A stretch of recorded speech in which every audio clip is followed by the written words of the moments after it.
I want power. I'm very ambitious. I want to have some power over my career, over the people I work for. That sounds ugly, right? It Yeah. doesn't sound nice, right? And we all want to be approved by others. We want to fit in. We want other people to like us. That's a primary human motivation, to fit in and to people think that we're good and they like us, right? So we are motivated to kind of fit into the group and to assume the values and to portray ourselves as being these virtuous, saintly figures that in reality we never, ever are, right? So I like to look at children. In the laws of human nature, I have a chapter on the shadow, the dark side of human nature. And I maintain Mm.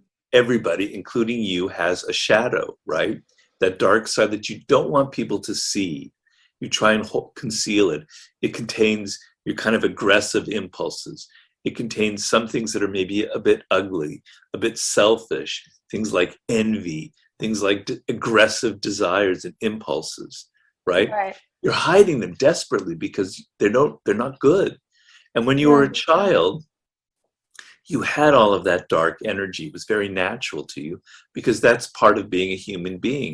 We are animals. We are humans, but we are also animals, and we have this kind of animal energy to us. And a child is a complete person with, at some moments they can be very sweet and nice, and the next moment they can be very aggressive and very angry and act out in ways that are not very polite. And then Yeah. as we get older, we learn that to fit in, to be liked in school, to be liked in our work, we have to kind of control that. We have to push that down. We have to rather appear only the sweet, angelic, nice side of us must appear in these social arenas, right? So we repress all of that dark energy. But it doesn't go away. It's still there. It's still inside of us. And it comes out in weird ways. It leaks out later in life. It comes out in ways that you were talking about where people play manipulative games that they're not even aware of, right? They become very passive aggressive. And if you looked at it, and I analyzed this in all of my books, in your day-to-day encounters, you're not aware of it, but you're continually butting up against this manipulative, passive aggressive side of people. It's in Right. everything they do because humans have an intense desire to feel, a natural desire to want power, to want a degree of control over their lives.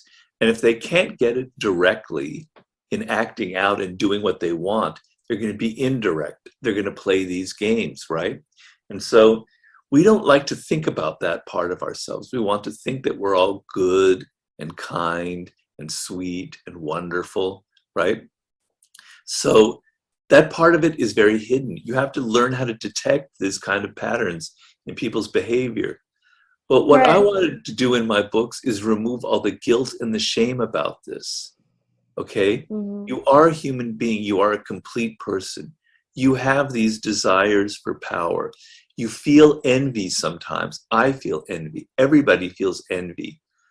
You have aggressive impulses, right? You can be irrational, etc. So stop trying to deny it and stop trying to pretend that you're Mahatma Gandhi and just acknowledge the fact that you have this in you, right? And be a complete person and find a way to bring that kind of darker energy into play without hurting people, right? Hmm.